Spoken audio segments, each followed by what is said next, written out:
यीशु मसीह के मधुर और मीठे नाम में आज दिनांक 16 जनवरी दिन रविवार को हम आप सबका स्वागत करते हैं। आज के दिन के लिए जो वचन है वो लिया गया है यशायाह नबी की पुस्तक उसका 66 अध्याय उसका 22 पद। वचन इस प्रकार से कहता है, क्योंकि जिस प्रकार नया आकाश और नई पृथ्वी जो मैं बनाने पर हूँ मेरे सन्मुख बनी रहेंगी, उसी प्रकार तुम्हारा वंश और तुम्हारा नाम भी बना रहेगा। यहोवा की यही वाणी है। प्रभु में मेरे प्रिय लोगों, प्रभु हमें एक नया आकाश और नई पृथ्वी देने की प्रतिज्ञा करता है। वचन ये कहता है कि परमेश्वर ने हमारे लिए एक नई सृष्टि बनाई है जिसमें एक नया स्वर्ग, एक नई पृथ्वी होगा। और अगर हम प्रभु में विश्वास करते हैं तो उसके इन वादों पे हमें विश्वास करना चाहिए। प्रभु यीशु मसीह ने भी इससे पहले कि उसका स्वर्गारोहण हो, इससे पहले कि वो स्वर्ग पे जाए, यीशु मसीह ने अपने शिष्यों से कहा कि देखो, मेरे पिता के यहाँ तो बहुत से रहने के स्थान हैं और मैं जाता भी हूँ, फिर भी मैं तुम्हारे लिए कुछ जगह तैयार करूंगा, और जब वो जगह तैयार हो जाएगा तो मैं तुम्हें फिर से आकर ले जाऊंगा। क्या आपको इस बात का अंदाजा है कि परमेश्वर जिसने सिर्फ 6 दिनों में, मात्र 6 दिनों में उसने पूरी पृथ्वी की, पूरी सृष्टि की उसने रचना कर दी। उसने कहा और वो हो गया। महासागर बनाए, पहाड़ियां बनाए, घाटियों को बनाया, विभिन्न प्रकार के फलों फूलों और सुंदर सुंदर वृक्ष को बनाया।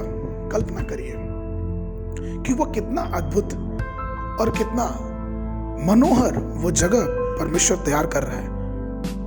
लगभग 2000 वर्ष पूरे हो गए और उसके आने के दिन समीप हैं। उस परमेश्वर की रचना की तुलना हम और आप नहीं कर सकते।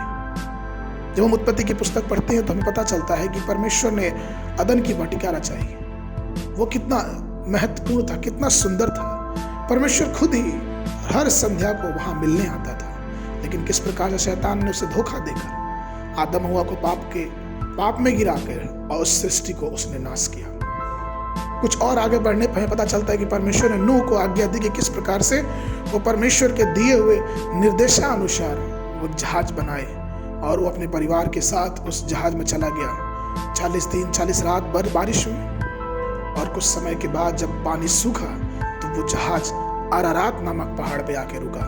और जब नूह अपने परिवार के साथ बाहर आता है तो उसे एक नई सृष्टि देखने को मिलती है जहाँ पे पुराना सब कुछ खत्म हो गया, और उसके बाद फिर ये धरती नूह के वंशजों से भर जाती है। मेरे प्रियो, ये ठीक वैसा ही है जिस प्रकार से एक तितली का निर्माण होता है।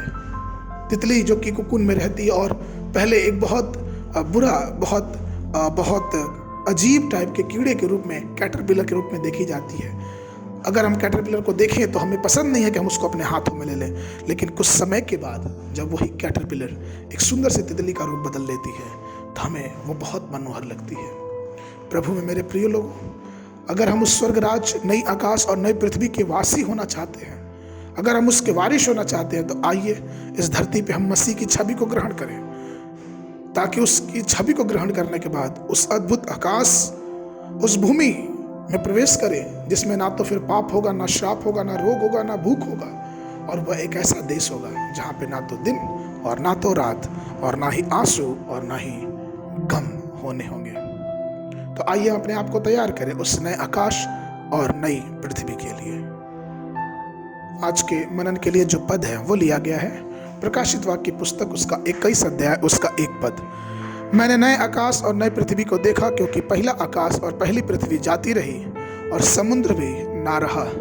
और अगर आपने इस वर्ष बाइबल का पाठ प्रारंभ किया है तो दिन के लिए सुबह के समय उत्पत्ति की पुस्तक उसका 39 और 40 अध्याय, और संध्या के समय मित्र यीशु समाचार उसका 11 अध्याय। परमेश्वर आप सबको आशीष देवे।